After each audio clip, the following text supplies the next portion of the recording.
Hey, welcome to the big program. I hope you had a good Thanksgiving. The state football championship all behind us, football season behind us, holidays with the family, and now it's officially basketball season here on Proview Networks. So I know we're excited about that.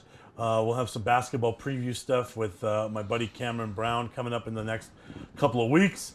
It's going to be a big season, but I do want to look back a little bit on some football. And who better to do that with than my favorite quarterback, Aden Chavez. Aden, welcome back to the show. You're like the what Bill Murray was to David Letterman. You're to this show. You're our most invited guest. Yeah, I'm thankful for it, and it's awesome to be back. All right, well, I got to start where everybody asks me, and that's what schools are looking. Where is he talking to? Who's giving you a look? So let's start there, because I must get that question more than any other question when I'm doing a football game. You know, I'll have people ask me, "Hey, who's looking at Aden?" So why don't you tell us about that? Well, I mean, UNM's really got interest in me. They always talk to me every time they ever see me. Like David House or any other guys always come up and say hi to me. That's always something. I haven't spoke to Danny yet though, but that's someone I need to meet. But like that, and then I have Ivy Leagues like Dartmouth, Yale and Columbia. I'm supposed to go out on a visit out there. And then I have like Memphis, Baylor. They just like keep contact, but they're not like. Well, let's pause for a second and talk about Columbia, Yale, Penn, and Dartmouth. Like, they don't even allow me on the campus, right? Like, I'm not even allowed to visit because my GPA wasn't high enough, okay? But the fact that these schools are interested, like, that, I mean, you got to be a lot more than a good football player to go to places like that. So let's focus on just those four. I mean, Columbia, Yale, Penn, Dartmouth. I mean, what have you looked into in those schools? What draws your eye on those? I mean, great education. I mean, since I was a kid, I felt like education's always been like important, especially since my dad's always been a teacher. So it's kind of been like a drive to do the best that I possibly can in school and not like fail or like let off or slack or do any of that. So I mean, I think that me having that high expectations of doing the best I can in education has kind of pushed me to be at those schools. So, and I mean, those are really exclusive places to go. Now, are we talking athletic scholarship to these places? Are we talking academic? Are we talking about a mix of both? I mean, what are we talking with some of these? I think it's both. I mean, I'm maintaining the grades in this junior year has been a little rough, but maintaining the grade. Yeah. Okay, 4.25 is not maintaining, Aden. That's excelling. Okay, yeah. Maintaining is like what Josh and I did in college. C's get degrees, right? That's maintaining. No, you're excelling, man. Don't sell yourself short. Yeah. So 4.25, that's pretty impressive. So obviously that's what brings schools like Columbia, Yale, Penn, Dartmouth in, right? Mm-hmm.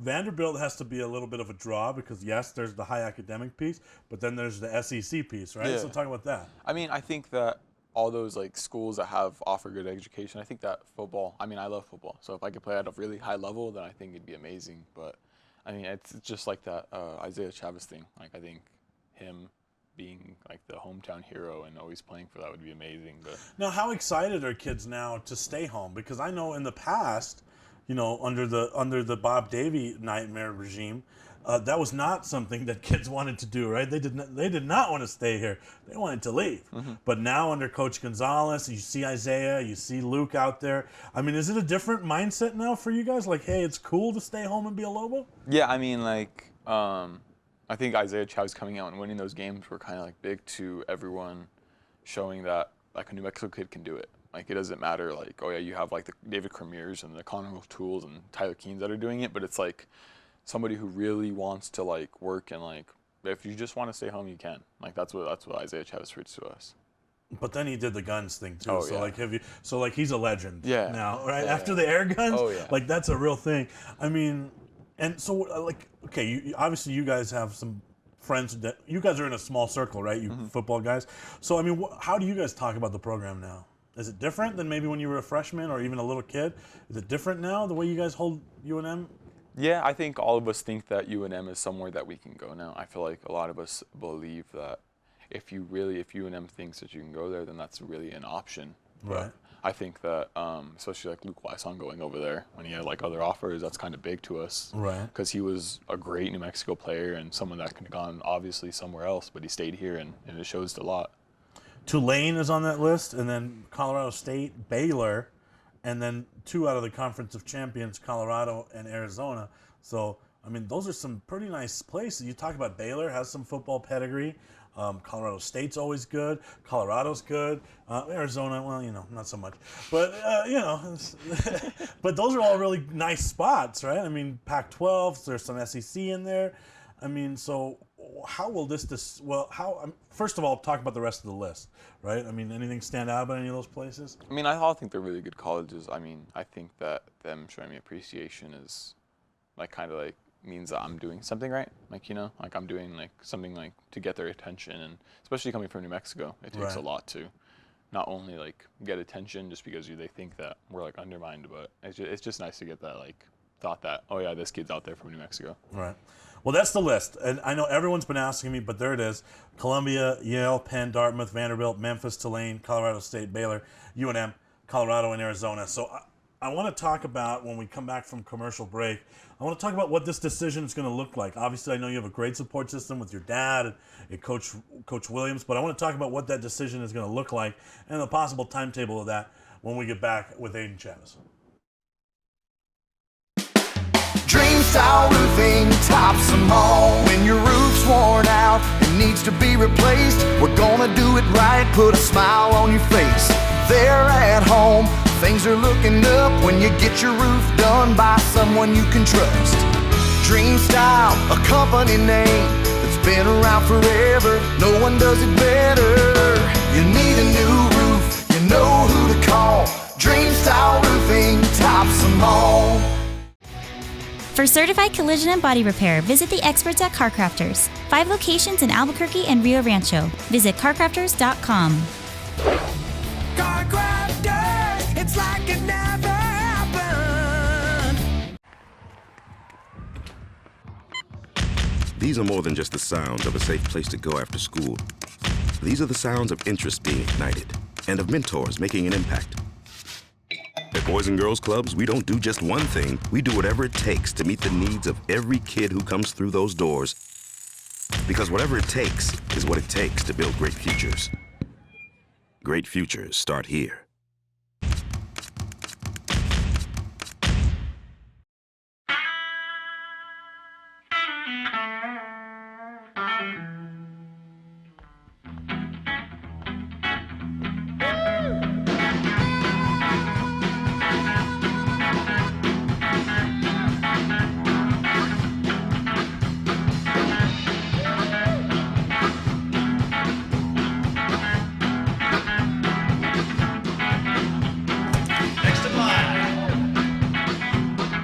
Rudy's is a proud supporter of Proview Networks. Well, I'm going to the frontier, walk up to the cashier, order up a root beer and a number 1. Cover it with green stuff, 1 scoop is not enough. Find a booth is real tough, back by the Duke. Meet my family, meet my friends in the quirkiest restaurant I have ever been. All of Albuquerque's favorite spot, it's the Frontier Restaurant. The Frontier Restaurant is a proud supporter of Proview Networks.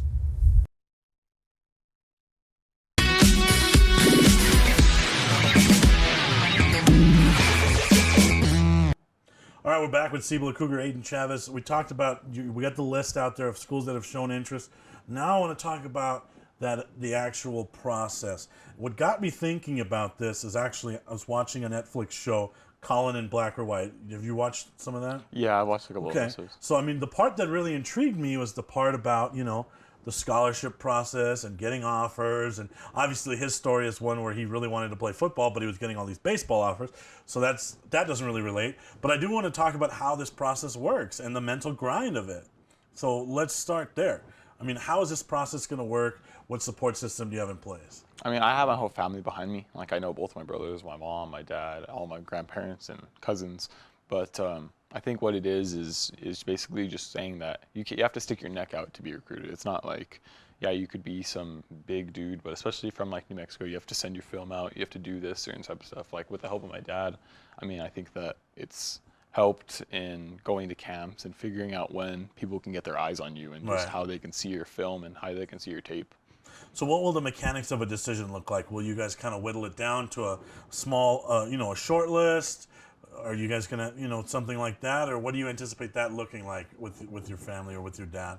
I think it comes down to I think it comes down to like either like competition or just how well like I think that I can get my education from. I think that like if I were to select a school, it would be based on how high they're playing or what they're doing with their system. Like like UNM, like they're growing and they're like getting better and they're like doing all this certain type of stuff. So I think that it depending on education and then like what level they're playing at. Well, I mean, you keep getting some of these big name offers. You might be able to do like proximity to the beach. You might be able to, bring in some other things into play because I mean, this list is growing. Yeah. All right, but now when it's a little more serious, I mean, the mental grind of it. I mean, are there days where you're like, why hasn't an offer come? I'm sure that has to creep into your mind, right? Talk about that. Yeah, I mean, I'm not really kind of like I'm kind of more of like a patient guy and calm. I don't think that it's all going to come at once. I'm only a junior. There's people who are seniors and I'm not like people who are, I think, been more experienced than me and like I haven't got there yet. So I think that it's a patient process. It's until the college finally determines this or that. But I think that when they come, they'll come. So. What about, I know I'm not just going to lob you softballs today. I'm going to ask you some tough questions. Yeah. What about those people that say, hey, how come UNM hasn't offered? Like, why hasn't that happened? They offered this guy. They offered this guy. Why? They don't have a quarterback right now. Why haven't they offered Aden? What about that? I mean, you hear that? You hear some of that in your mind? I think that they're more of like, I think, because they talked to Coach Williams before the season about stuff I need to improve on. So like, I understand that I need to put on weight. That's another thing. And it's not like, I don't know, man. Like, you're looking pretty good. Like, since the first time you walked into the studio all scrawny and stuff, but now, I mean, like, you're a little intimidating now. You grew a little bit. The legs are getting bigger. So, I mean, you're definitely putting on weight. How much weight have you put on this year? As of right now, I'm like 205. So, like, that's something like, it's like a personal goal for me to, like, get bigger and, like, do all that type of stuff. But coming from the aspect of why, I think it could try and do a bunch of things like them with their quarterbacks or them with out-of-state focus. But, I mean, it's not really like a big focus to me about when UNM them. I feel like they will, and I feel like they have that much interest and they have that support for me and they go to my games and they've done this. I feel like they're there and they're not like going to just like leave me in the dust. So I just feel like they're there and they support me and they have that ties to me. So I'm not really like pressuring them or doing anything about that. That adding weight thing is interesting because I can remember, some of your earlier games when you're running and we're like, oh, okay, all right, don't, But like this year, man, you just put your head down and you like that's not how quarterbacks are supposed to run, right? Like you're just like, I don't know if you're interested in changing a position or something, but you're just hitting guys. All of a sudden, like we're just doing a game and there you are, and I was expecting a real smooth slide and then bam, you just knocked the crap out of somebody. And I feel like it came at a part of the season where you had just lost a few games, and I felt like your guys really rallied around you because they're like, okay, here's our hotshot quarterback, and he's just putting his head down, pounding somebody. Did you feel that at all this year? Or did you make an effort to do that, or did you decide you were going to do that, or did it just happen naturally on the field? I mean, there was a point in the season where I think it was West Mesa no, there was a couple games where I put down my head, but like, I think there was just a point where I'm just like, nah, these kids aren't that much older than me. Maybe they're bigger than me. I'm not gonna go take on like. They're not bigger than you anymore. Yeah, maybe not like that, but You're big now. Yeah, I'm gonna go try and truck a D lineman because no one ever does that. But like, if it's like a safety or a backer, I feel like that grown enough to the point where I can just put my shoulder down. And I think I'm tall enough to where the point where I'm going to fall over. But like, they kind of came to a conclusion versus West Mesa. I was like, I just need to get these yards. I need to do this what I can for the team and not like be safety, because now we're going for state. So. And did you have a feeling that kind of lifted you guys up, or is that just me being a media guy? I mean, for my teammates, they kind of like made fun of me, because that's just like, I've always had like great teammates on my team. Right. So they're like, oh, why is Aden trying to like truck kids now? And like, so it's a thing then, right? Yeah. I mean, I wasn't the only one that noticed it. I mean, so it had to have been pretty special. I mean, I know from a teammate's perspective, I could only say, let's say I was the teammate that, wasn't going to go play in college, right? And I'm seeing my stud quarterback just lay it all on the line for me. That's got to be a big thing. Yeah. Do you feel like it helped you guys grow this year when you just started? I mean, you're always throwing the rock around, but I just felt like something clicked when you started just trucking guys. Yeah, I mean, I could hear it from like, especially like my running back, Anthony Garcia. He was like, Aden, why are you like doing this? He's like, I'm like, well, I got to get like first downs and stuff. Because there was a point where against West Mesa where this guy stood in the way and it was like a 4th down and 1. I just needed to get it, so I just trucked him and then got the first. And it just kind of clicked. I was like, damn, these kids aren't really that big. And then I just kept on doing it. And I felt like that kind of like spark just lit up. Like, damn, these kids aren't really like, these kids in New Mexico like aren't that big, I guess. That's just me personally. Right. Yeah. So, I mean, that speaks a lot to the evolution of your game, right? I mean, that means you've grown to a point now where, hey, if I got to get this first down on the ground, you feel comfortable doing it, right? I mean, is that something you and Coach Williams talked about, or just kind of naturally happened, you think? I think it kind of just naturally happened because, I mean, my mentor in the NFL right now is Josh Allen.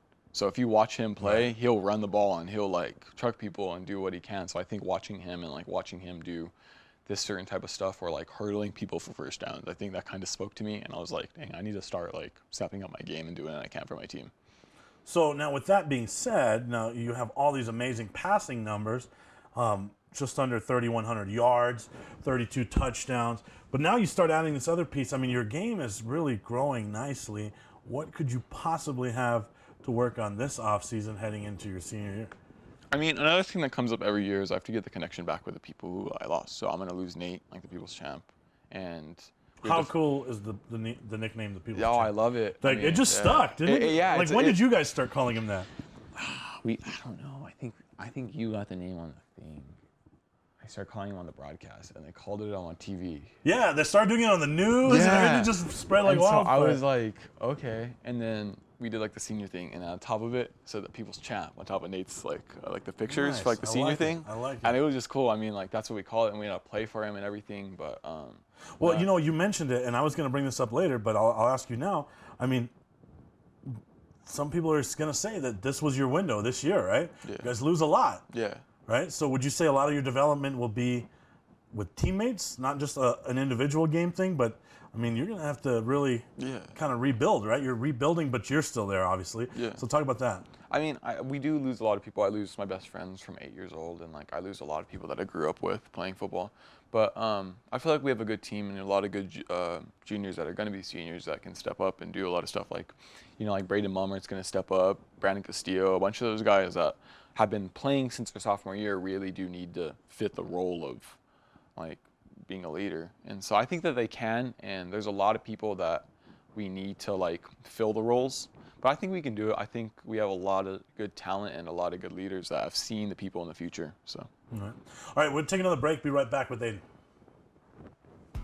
I'm Terry Wilson, quarterback for your New Mexico Lobos. Growing up in Oklahoma City, my Boys and Girls Club was a safe place where I would go to play sports, practice important values like respect and integrity, and of course, always do my homework. Here in New Mexico, the Boys and Girls Club is having a huge impact on kids and teens every day after school. All you Lobo fans out there, support the Boys and Girls Club and help our young people learn and grow. Great futures start here.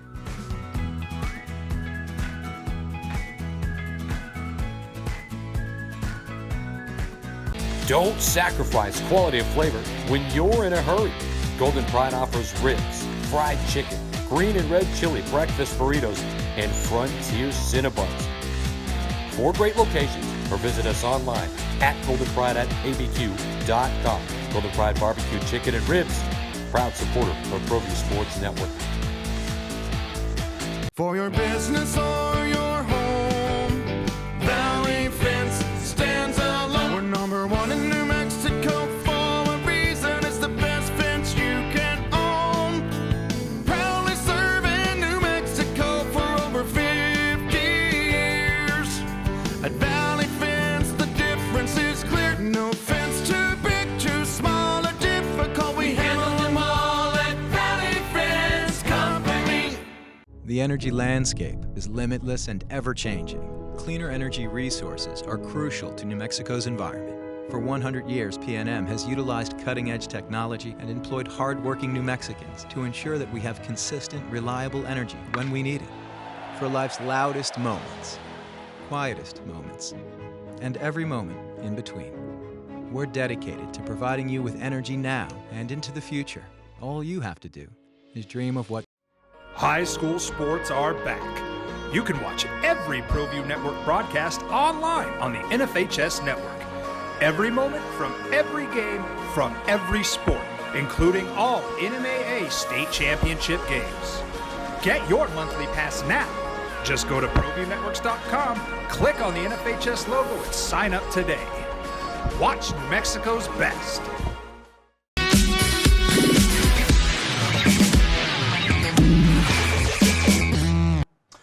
Back with Siebel is Aden Chavez. We've been talking a lot about, a lot of things. We got the college thing out of the way.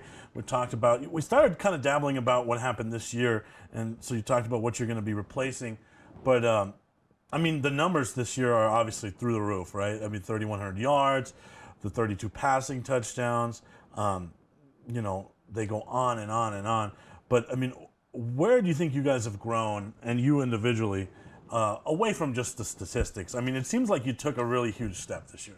Yeah, I think me and Coach Williams kind of got that. I think he's told me over and over, like, me and him got that connection where he can throw something at me and I can just take it. And it's just, like, quick, and he can throw in a new pass play or pass concept or a new run play, and I can just pick it up just like that. Just because me and him connect minds and we understand, like, the philosophy of our offense.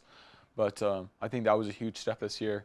Another huge step was just us, like, I think him just fully, like, trusting my arm, me being able to, like, throw the game and, like, win the game by just using my arm. So that's something that me and him connected to this year, and I think he believes in me fully, and that's just something huge.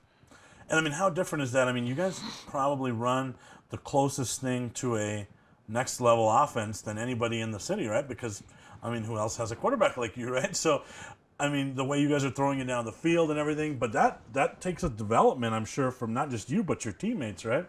Because it's not a traditional high school offense, right? How much more complex is it, you think, than a normal high school offense? It takes a lot of time. It takes a lot of practice and like stuff during practice to focus on that stuff. So I think it's just a great thing to realize that there's a lot of good minds that come into this offense. So it's not like, oh, I understand it, just me. Everybody understands, like, the philosophies of what we're trying to do. And Coach William harps on, like, actually what I'm learning. And, like, he tells the receivers, this is Aden's reads. This is what he's doing. This is what he's scanning. So we have a certain type of concept. The receivers know when to stop or not just because they understand the play, and they're not just running out their running routes. Right. And you know what? I don't think I truly got a grasp of how good you were until this year when I started doing games with Daryl Stoneham. So Daryl obviously played at Michigan. He played in the NFL with the Chiefs. And he starts going through replays and pointing out, like, hey, this isn't a normal high school throw. This throw from this hash across the field, that's not normal. And then, hey, this play, this read, that's not normal. So he starts pointing out these things to me, and then I kind of got to, like, wow, this is significantly different than what we're used to seeing. But what goes into creating that kind of rhythm? I'm imagining 2 hours of high school practice is not enough to get that kind of rhythm with your receivers, right? Yeah. So what goes into that?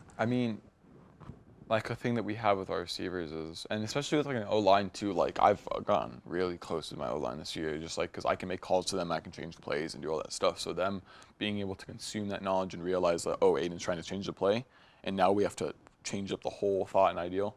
But I think those, like, that connection with my receivers to the point where they can trust me, I could throw it anywhere down the field. And I think that big philosophy of just I can throw it anywhere, so just don't, like, be lousy or don't, like, guess that I'm not going to put it there. Well, and now you guys do like breakfast burritos for the offensive line. Okay, so like what kind of burritos are we talking? And I'm going to get my calculator ready here because I just want to figure this out. But like, are we talking Blake's, Golden Pride? What are we talking?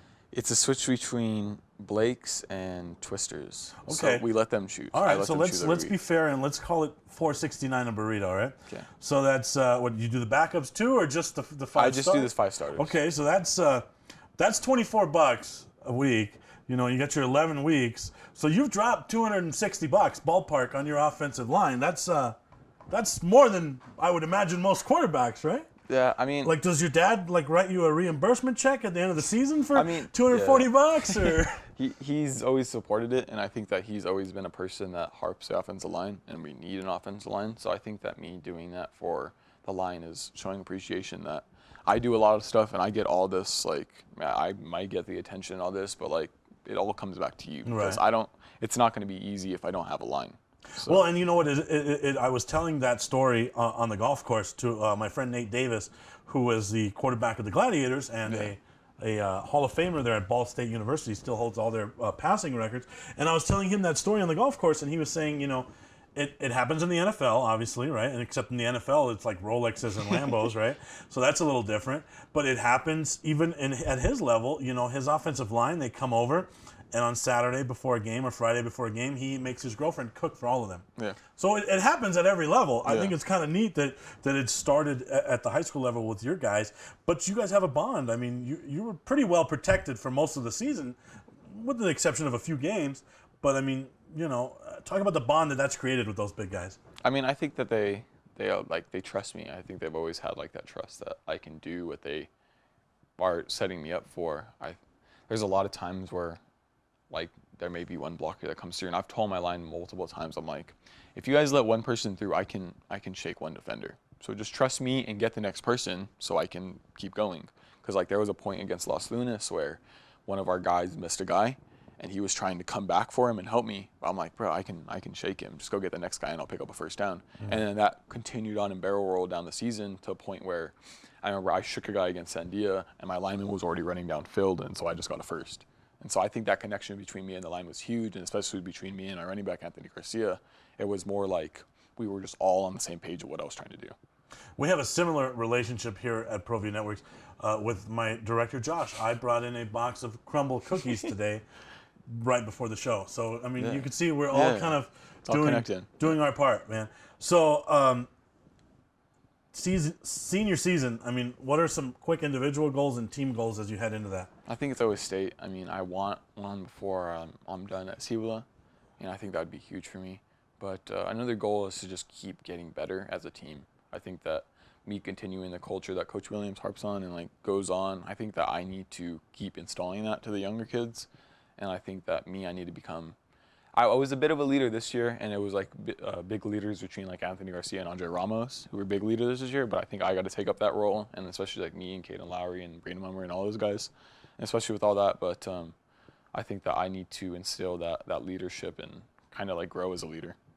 All right, well, the season's over now. Is the hair going to get cut anytime soon, or what's going on with that? Yeah, I'll probably get cut up, but I don't know. It's going to be hard. I feel like I've always like kept a relationship with my hair based on the season, but I'll probably get a haircut. Yeah. All right, so we're filming this, just so our audience knows, we're filming this right before the state championship, right? Today is Wednesday, but it's not going to air till the day after the championship.